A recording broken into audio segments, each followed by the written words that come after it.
Welcome again to Writers Read.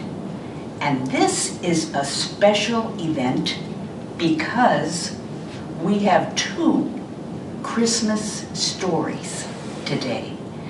And I feel like we should burst into some kind of song like Christmas is a coming and the goose is getting fat. But I will stop right now and do Paul's poem with you. I say a word, you say a word. Right, right, right. Right, right, right.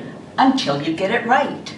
Until you get it right. Then read aloud. Then read aloud. You'll draw a crowd. You'll draw a crowd. And bring us great delight. And bring us great delight. And here we are with our first reader, Paul Niebanck. And I love starting out with a writer's tip. And I just asked Paul if he had one, and he said he does, so thank goodness. Here we go, Paul. Okay. My writer's tip is really substantial. When I first came to Horizon House, I had never written anything creative. And I found that there was a group of people, group of residents here, who were sharing each other's writing. So I said, yippee tilt, and I got involved. And week after week, month after month, for a couple of years, each of us was writing something from our own life, encouraged by the other writers in the group. Well, one time I had a writer's block. And our sessions were on Mondays from 10 to 12 weekly. And I knew that I was not going to have anything ready. And I kept trying all week and nothing came. Well, on Sunday afternoon, something did come, but it was a complete surprise. And I'm going to read it to you, and that would be the tip. I'm encouraging people to get into a group, if there is one, with or without a facilitator. I'm hoping that someday we'll have another group here in Horizon House, and I want to be part of it myself. Okay, the tip is called Preparing for Writing Class. And this is a piece of writing, and it is a dialogue between myself and my inner critic. And it goes like this. You want to write to much acclaim? So do it.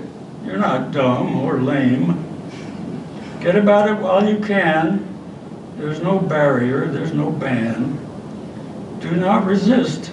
Don't moan or sob. Duty tells you, do your job. I will commit right here and now. I will produce. I'll show them how. By next Monday, rain or shine, I'll have finished text so fine, substance, character, veneer. Everyone will smile and cheer. Attaboy, you've got the stuff. Get it on, don't dodge or bluff. I'll warm up one way or another. Hey, write a letter to my brother. Whoops, there's no time left today. I have the poker game to play. Tomorrow will be a better day. I'll skip that meeting and have my way with morning pages. Then my text, inspiring me to see what's next. But first, I'll clip and file my nails and type a letter, a list of all what ails. Oh gosh, the farmer's market's on. Another day is almost gone. And now the van goes to the park. Inspire me, muse, while on that lark. I'll write on Sunday, just in time to make the deadline on the dime. Can't miss the finals, NBA. The Grizzlies and the Thunder play. This was 12 years ago. You've not fulfilled your goals and wishes. You fed the cat, you did the dishes. Instead of just sitting down to write, you listened to your iPod, right? You took a walk, admired the lilies, watched Atlanta beat the Phillies. Do you not respect the fact you had time enough intact, sufficient for your prime objective, your inward truth, your pure subjective? I do regret so little done. In fact, gosh, I've not yet begun. I hardly dare to go to class. If there were grades, I wouldn't pass. Shamefaced, I'll just apologize, slump in my chair, avert my eyes. The truth is that I'm sore afraid that all I have to say, I've said.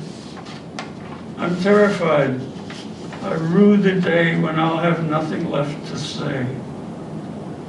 Think again, it's not too late. There must be something on your plate. No excuses. Where's your guts? Get down now to those bolts and nuts. I've got it. I don't need a tome. For this week, I'll just write a poem. Oh, thank you so much, Paul. That's my tip. You can do it too. Oh, a poem.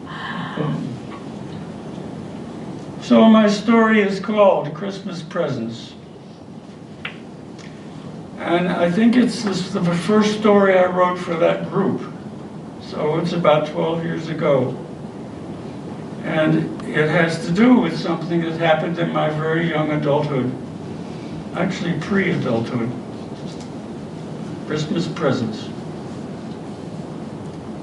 Denver, Colorado, 1952. My first Christmas away from home. I've been working at the bakery for 2 months. It's good work. I make a living wage. I have a title, apprentice baker. A union membership gives me an informal kind of job security. Best of all, my employer is the Continental Baking Company, which is a big deal company. Wonder Bread is on every family's table, and Hostess cupcakes are in every child's lunchbox. I'm proud to be working for a major corporation. My living situation is good too. The newspaper, room and board ads, lead me to Mrs. Grimes' house. She is hungry for company, and she's very kind and solicitous. Besides, she's a good cook. We get along, and I feel secure. It's 2 days before Christmas now when Andy, the foreman, tells everybody what we can expect on Christmas Day. Punch in at 6 a.m. and we'll be guaranteed at least 10 hours time and a half, 8 hours, and double time if we stay longer. In 1 day, I'll be taking home about as much as Mrs. Grimes charges me per week for a bed and 2 meals. Terrific. My baby Ben goes off at 4:30. I figured there will be no buses that early on Christmas, but I can walk the 4 miles to the factory in an hour. No sweat. I peel an orange and wolf 2 bowls of Wheaties with a banana. That takes 10 minutes. When I get to work, I'll have plenty of time to swallow some coffee and a couple of cupcakes. They're free to employees, and be at my station by 6. I glance out the kitchen window. It's a white Christmas. I can't wait to get out.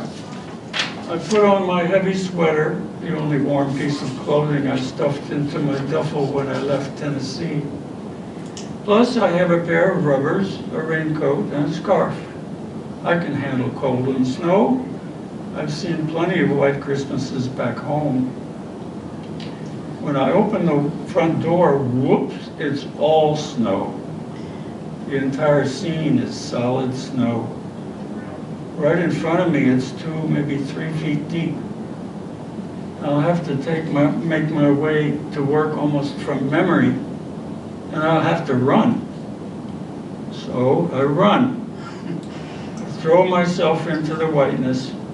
That is, I stumble this way and that through the deep snow for a couple of blocks. Exhausted, I lean forward, breathe heavily, and try to use my head.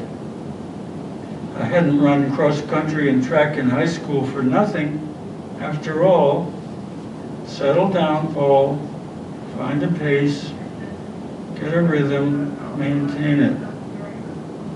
I do what my mind tells me to do. Bend one knee, leap on the other. Bend the other, leap on the one. It's something like doing high hurdles from a standing position. That's my strategy anyway, and that's what I try to do. Ordinarily, I would be attentive to opportunities for zigzags and crosscuts, but today only the major arterials have been plowed. Even they are a foot deep, not counting the potholes and drifts, and the side streets are impassable. When I enter the changing room, the clock reads 6:40. My eyelashes steam up, so I lay them down. I need to dry my head, take off some of my wet stuff, and screw my brain back in. How will I explain myself to Andy? I'm on the verge of tears. You're late, go home. Andy has come in from the plant floor. I'm blubbering. But you need every hand. It's Christmas, and you said the day after Christmas is always a big deal for bread and sweets, and that you'll need us all to work a long day today. Never you mind what you think I need. You need to be here on time. Go home. I've got no home. Find one then. He's gone. I wait for a minute and try to imagine how it would be if I just walked onto the factory floor. Bad idea. Andy might fire me on the spot.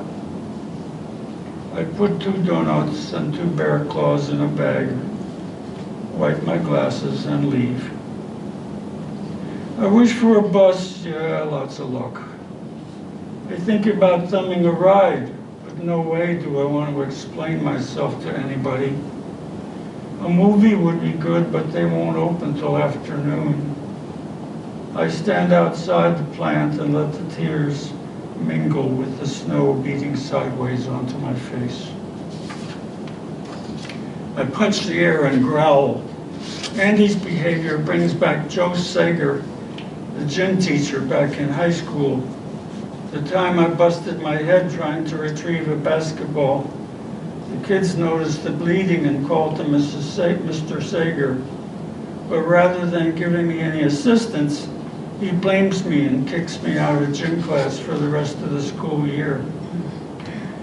Worse than that, he demands that I keep the matter to myself, and he makes me sit in the bleachers during gym. He even requires I take a shower just like the other boys. I growl again, stomp the ground, and take off. I find an empty lot. I build 2 snowmen. I name them Andy the asshole and Sager the sadist. I break twigs from the bushes nearby and stick them in his ears and eyes. I pack snowballs as hard as I can and hurl them close range at the heads of the snowmen. The walk back to Mrs. Grimes takes all day. The snowfall intensifies and the plows don't come back for a second run. Oh well, she'll be happy to have company on Christmas Day. She may make a nice dinner. Tomorrow's another day and the guys will be sympathetic with my situation. By the time I get to Mrs. Grimes, the smile is on my face. I've forgiven Andy. He would have had to make a special effort himself to be here on time this morning. And it's likely that every one of his workers was late in some degree. I can see him getting itchy and mouthing his frustration. It could even be that when the guy before me came in late, he yelled, "The next man who comes in here, I'm gonna fire him." I laugh at that fantasy, figuring that Andy favored me enough not to follow through on that threat when I finally did show up. Who knows?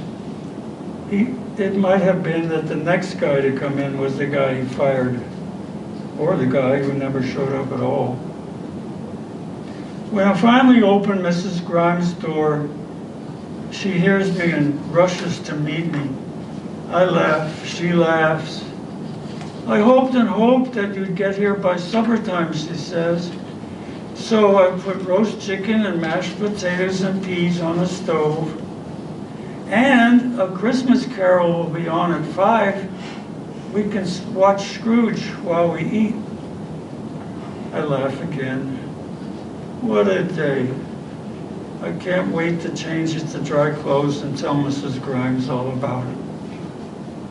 After Scrooge, they show Miracle on 34th Street, and we watch it too. I glance over at Mrs. Grimes, and I see that she has been softly crying. I'm so glad that you decided to spend Christmas with me, she says. I appreciate your coming home before dark.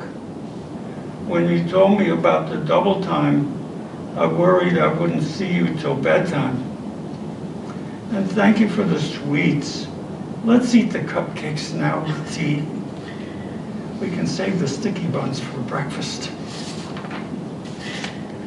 I reply, thank you for the Christmas presents, Mrs. Grimes, the dinner I mean, and your company. Now it's time for bed. Would you please sing Silent Night with me, she asks.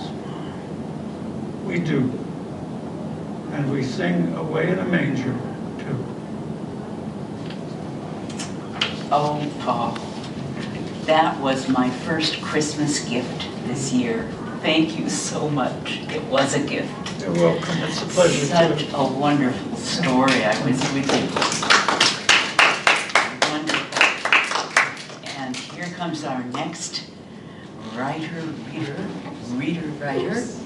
and it's Ina Bray.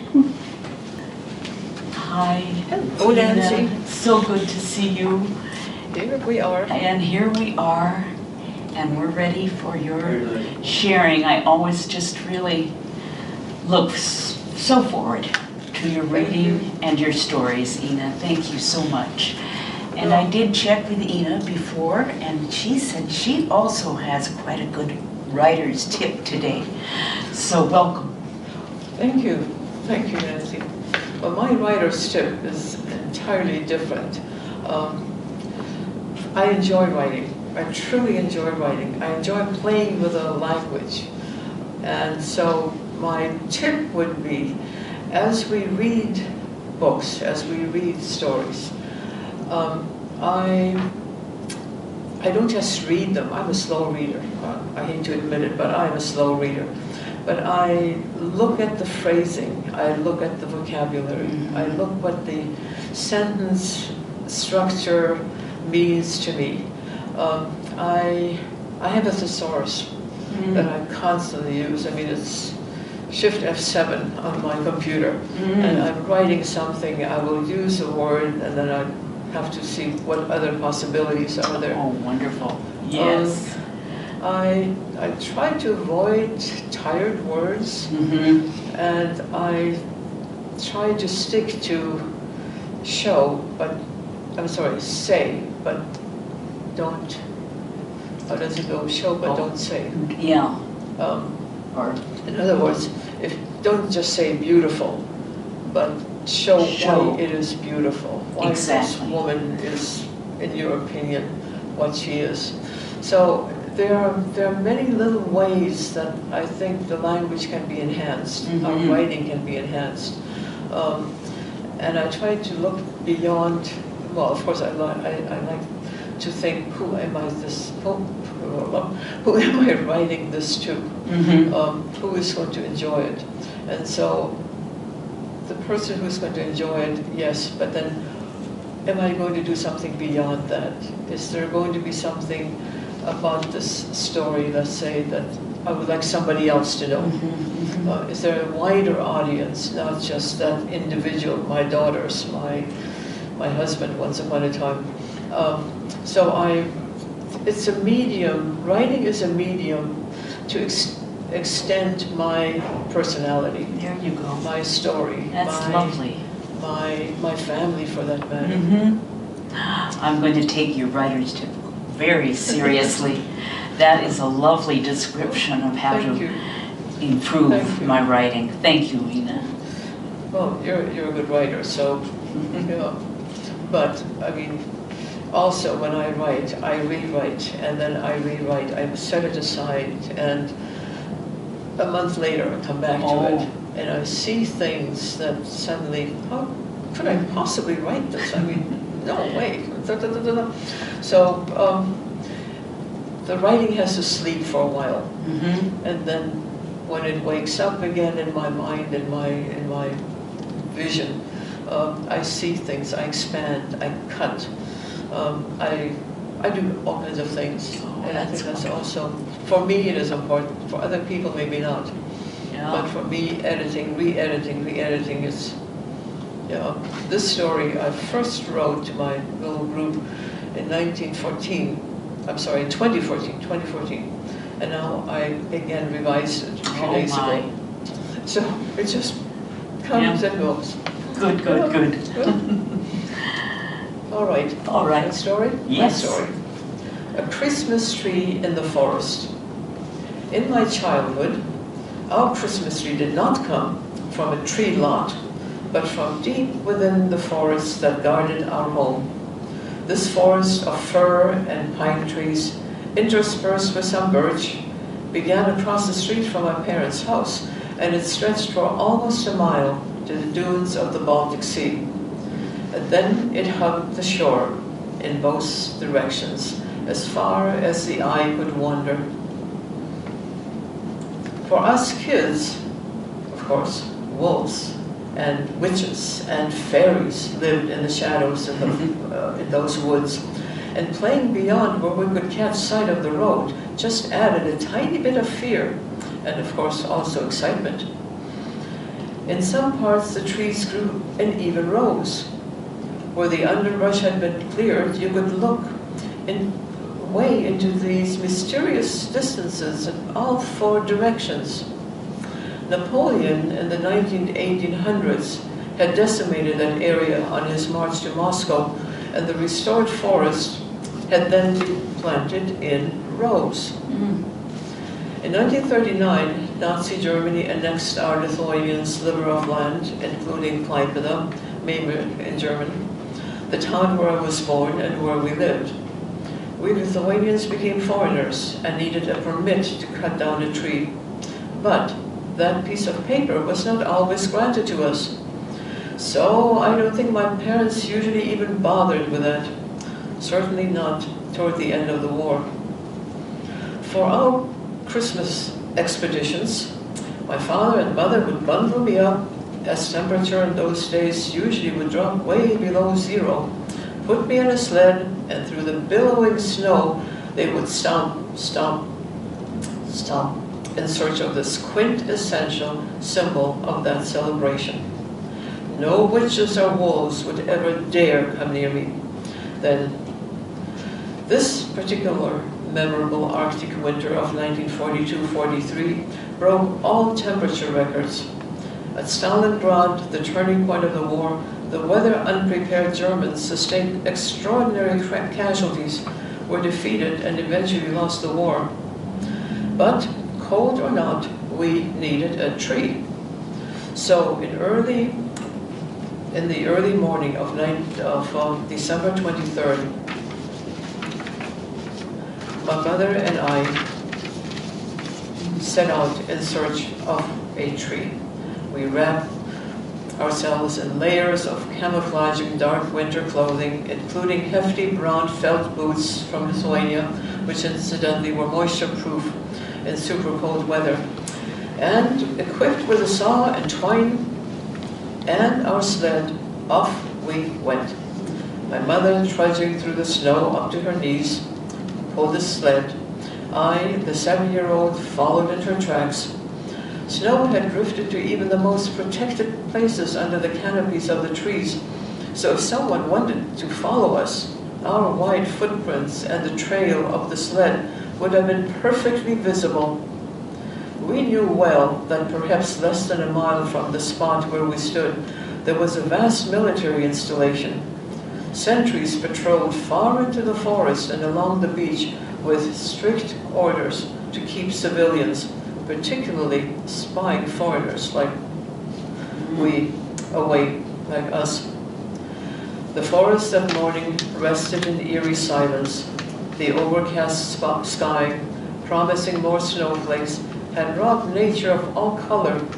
The snow became innocent white, tree trunks and their branches just deep brown, almost black, with the snow pillows on the fir boughs emphasizing that contrast. Too spindly, too lopsided, too dull in character, we rejected one potential tree after another, and then we saw it. The right height, mossy, bushy form, and to top it all, fat pine cones growing in just the right places. Perfection. But just as we ready to saw, in the distance among the trees, we caught sight of something moving. A man, a soldier. Had he seen us? Panic hit me. Now what? Instinctively, we turned into crouching statues. If that soldier would catch us, my mother, the Lithuanian and potential enemy, who also had no cutting permit, would be instantly arrested. Or worse, this was war. Ever so slowly, we inched our way under the slowest branches of the nearby tree, dragging our sled. I could hear my heart pounding in my ears, not a word between us. Now concealed in the shadows of the greenery, I sensed the tenseness in my mother. But she just smiled. Did she pretend her calmness? Was she signaling courage to me? That was my mother. We watched as the soldier advanced at a snail's pace, and with his bayonet at the ready. Our eyes bore into his gray-green long coat and the cap of his uniform.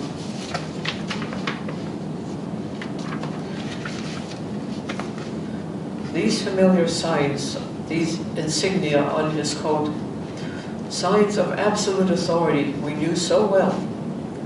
Furtively peeking between the twigs, we could also clearly make out his young and freezing face. Will he spot us covered by branches that had just dumped their snow? Surely he will notice the traces of the sled and our boot prints.